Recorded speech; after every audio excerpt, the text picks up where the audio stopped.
Hey everyone, welcome back to Fast Charging with B&B. I am Bear, and that Uh, is I'm Brian.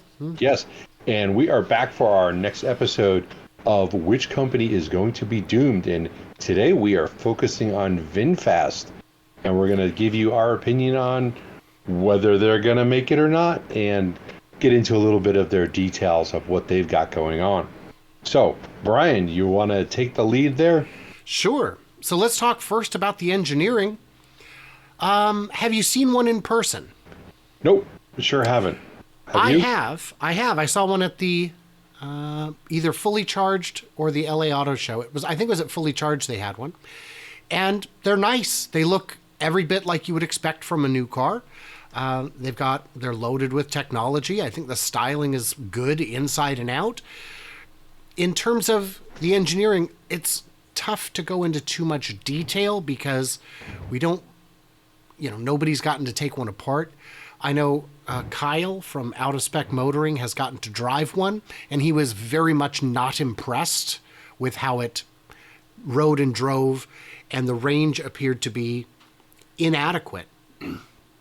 So Vinfast is not exactly an upstart. If you go to the Wikipedia page here, it's a Vietnamese-founded, Singaporean-based private automotive company established in 2017, and it's part of Vingroup, which is the largest private company in Vietnam, and it's a huge company. So they're already making cars. They're just not In making Vietnam, correct? in Vietnam, and they appear competent, capable, and reasonably good. They are not necessarily up to the U.S. Safety and other regulations, but they know how to build an assembly line, and they seem competent. Do you know how many cars that they have produced and sold? I don't. And Let's see and if I it's. and I mean worldwide. Yeah, well, I think we could just focus on Vietnam for that. I don't. I don't know the answer to that. Well, we're probably in the thousands, right? All I'm finding is headlines about when they'll start production. So I don't know. It's certainly not in the millions. It's definitely not that. Okay. All right. But so with this limited information on engineering, I suppose I would give them a 5. You see, and I think 5 is a good middle of the road, not knowing too much about them. But I guess we'll just have to stick with a 5, just because of lack of knowledge of them. They've got technology in there, whether it works good or not, and whether the cars work well or not, we don't know. We've heard very limited amount of reviews. When do they plan on being here in the United States? We will, I think, get to that in a little bit. Oh, super. I can't wait. So in terms of demand, I'm going to say strong. I'm going to say they have a good position because they're making crossovers and SUVs. Crossovers and sedans, which are big market segments. If the price is right, I think the market will be very strong. What do you think on the demand front? I think they're going to have a demand problem because looking at they have a lease option, correct, for their Yes. batteries, and Yes. I think that's going to just scare people off right away without people realizing that they also can just buy the battery. And once somebody gets in the door and is actually looking at them, and somebody's telling them, well, you don't have to lease it, you can go ahead and buy it, then what happens is the price of the vehicle goes up some $10,000 or $20,000. Yes. So all their And what's worse is apparently it won't be available to purchase the battery out of the gate. And I think the problem there is they're concerned that the batteries might not have the longevity that they need, which so that will your yes. So that'll impact demand. What are you thinking on a scale of 1 to 10 for demand? I think because they've got that lease option, it's going to scare people away, and I think their demand is going to come down to a 3. Their range is low. and it's the range that they have listed is WLTP,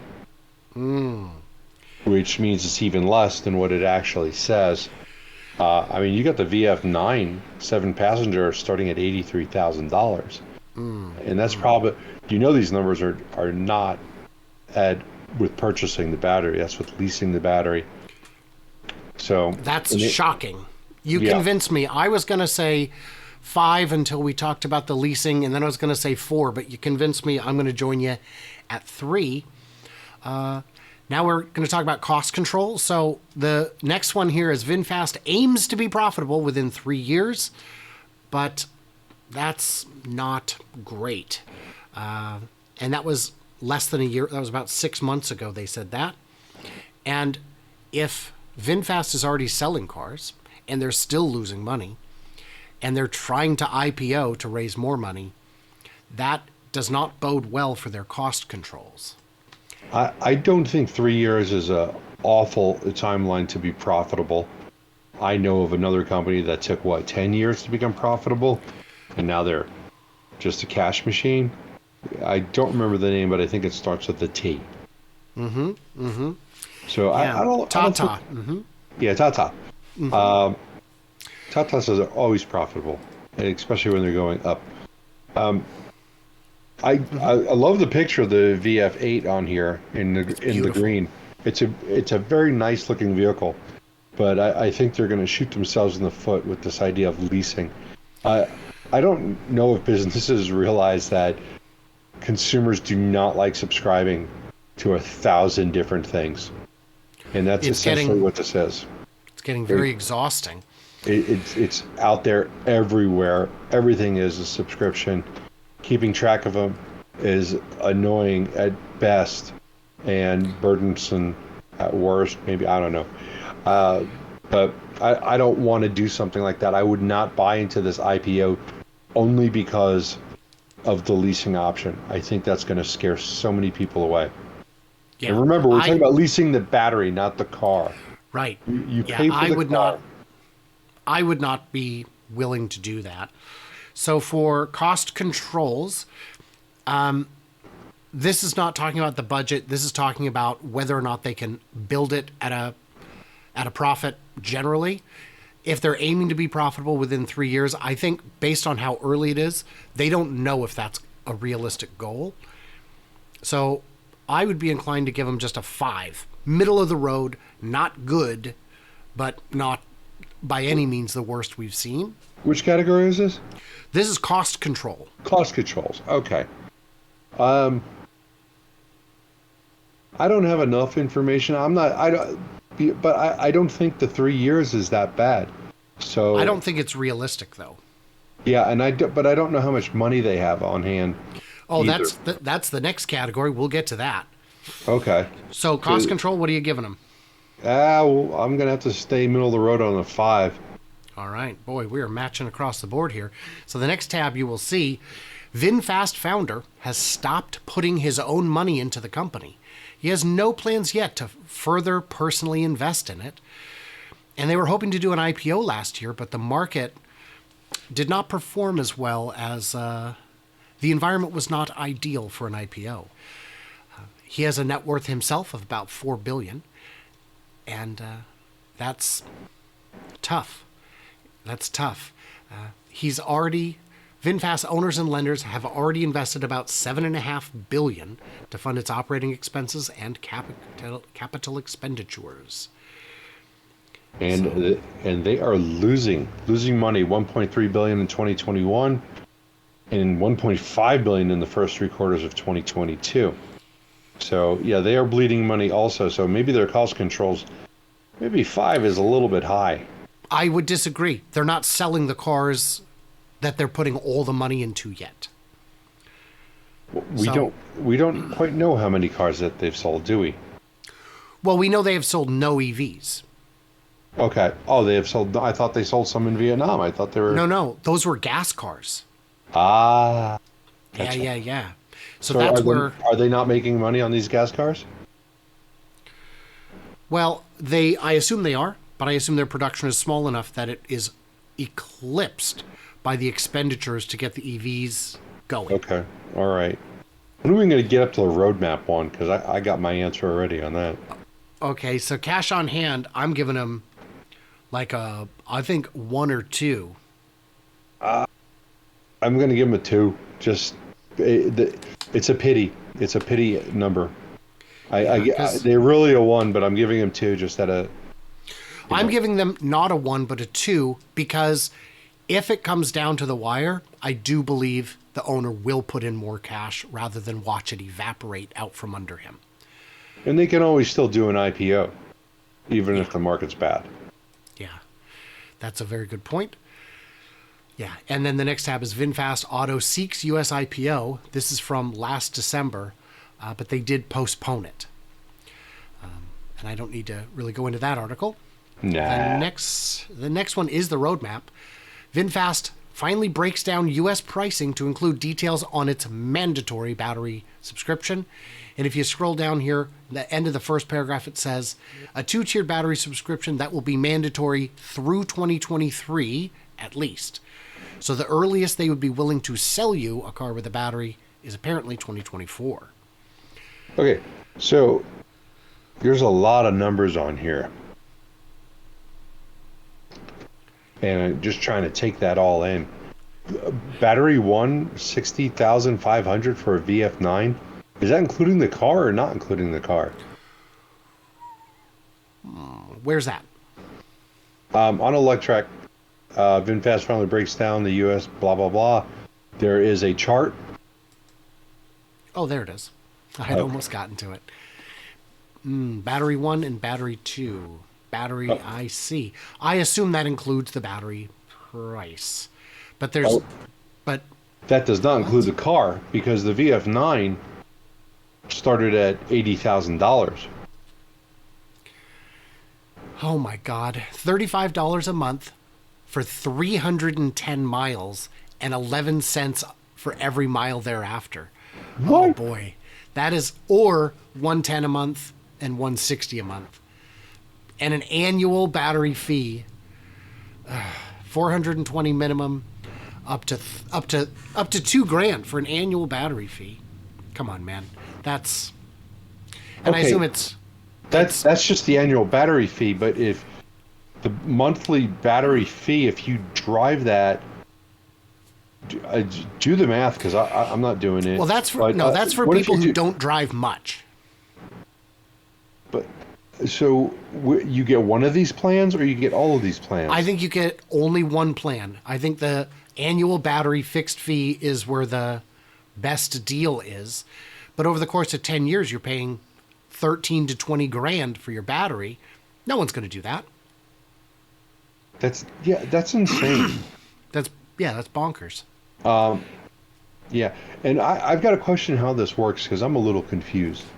So I go into VinFast, I want to buy a car, and they have finance companies, I would assume, that are going to finance me. And let's say it's Wells Fargo. Wells Fargo finances the car, but the lease has to go through VinFast, which, by the way, if you don't pay this 1 month, you're going to be driving your car, and what happens? It shuts down. It's kind of like a repo. So it's like having a house and having a second mortgage on it. It's not the same on the payment, but you have to fulfill an obligation to both. And when you sell the house, you have to pay off that mortgage, that second mortgage. How would this work? Because can you see like selling? I couldn't sell this car on Craigslist because I have a lease attached to the battery, and I would have to get that transferred over. That would never work. It sounds terrible. Complicated, very complicated. Yeah, I don't think this was well thought out.